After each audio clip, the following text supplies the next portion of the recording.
Hey there, Joey from Day Job Hacks. Today we're going to talk about native ads again. I'm going to go inside and show you an actual campaign I am running. Talk about why some of the things are failing, why it may have converted in some places, and we're going to talk about some of the strategies you need to consider as you move forward in native ads, especially in this day and age when there's so many different places to get native ads. What platforms are the best and why am I not going to be using some platforms going forward? So everything you need to know about native ads is coming up in this video for free. Please also like and subscribe to this channel if you like anything related to media buying online, and we'll see you inside my computer as we go in there now to check out the campaign. All right, here we are inside. I want to answer a bunch of questions around native ads. I know a lot of people are interested in running native ads. I've run native ads for about 7 years and I have a lot of experience. I've spent hundreds of thousands of dollars on it. So what better way to show native ads and how they work, especially for digital marketers or media buyers, than to actually go into a sample campaign, okay? I know people like to see sample campaigns. If you do, then make sure you subscribe to my channel because I do this a lot, okay? So here is a keto diet campaign I'm running currently on MGID to get some data.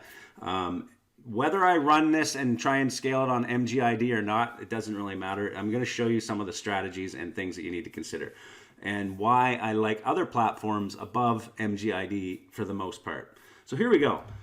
This is a campaign I started 1,300 clicks on my tracker, which is CPV Lab Pro, as you can see here. Inside MGID, I spent roughly $351, got 2 conversions. Those conversions didn't actually track into MGID, even though I had the postback set properly. So I need to examine that. That's why currently the campaign is paused.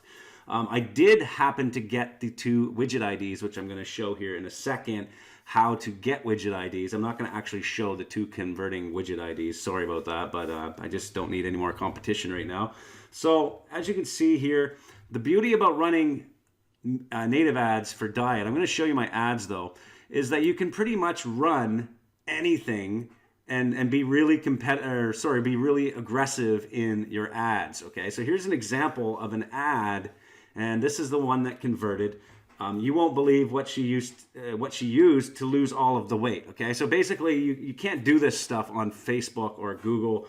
You can't show before and after pictures. Okay, so these are the things you can do on native ads that you can't typically do on other ad platforms. This is why people go to native ad platforms for the most part, because of the fact that you can do this. However, when you do this kind of thing, you're also opening yourself up to a lot of bad traffic, because these platforms like MGID, Rev Content, Taboola, they all have tiered traffic basically, meaning if you try and do something super aggressive like this, you're not going to be able to get on the high placement or the best placements like MSN, for example, or some of these really big ones like CNN.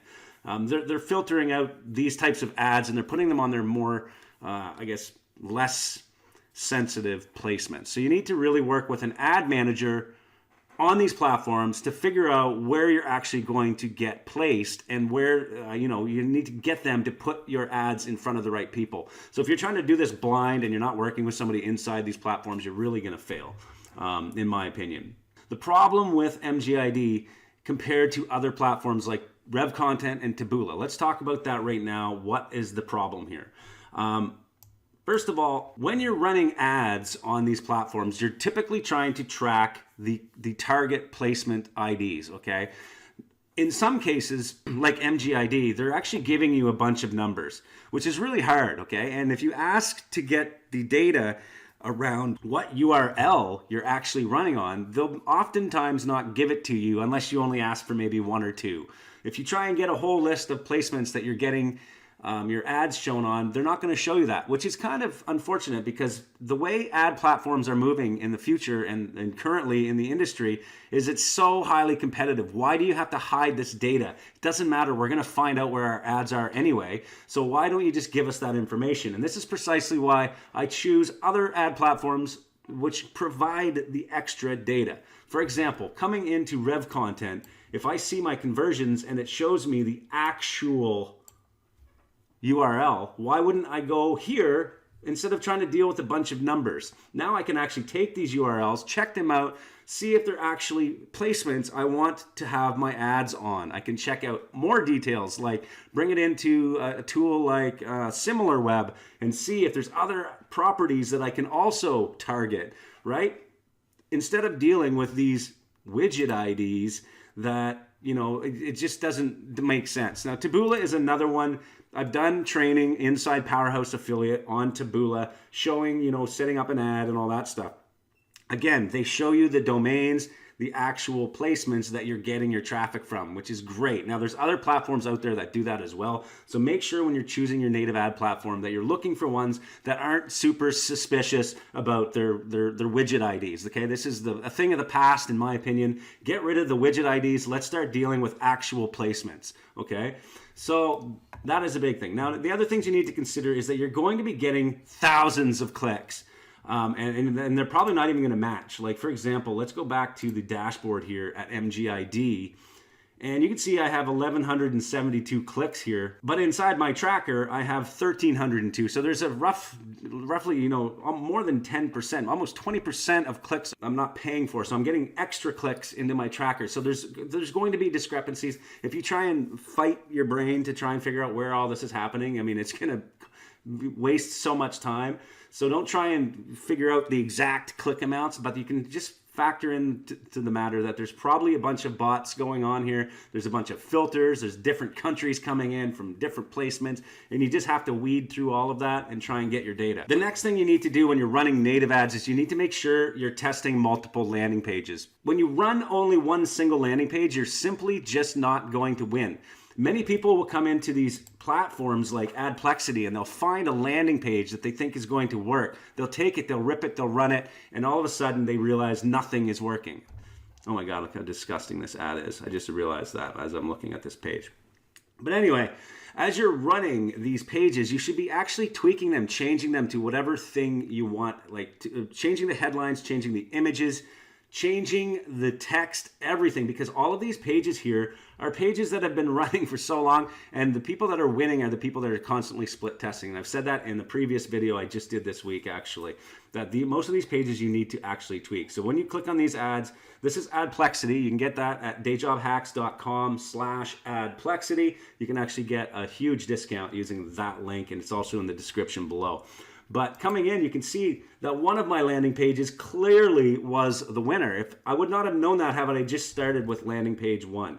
I needed to test 4 landing pages before finding the one that has the highest click-through rate and the one that converted twice, okay? So this is the page that I will move forward with, and then I'll tweak it and split test it to maybe run this one at 80% versus another one at 20% and constantly split testing.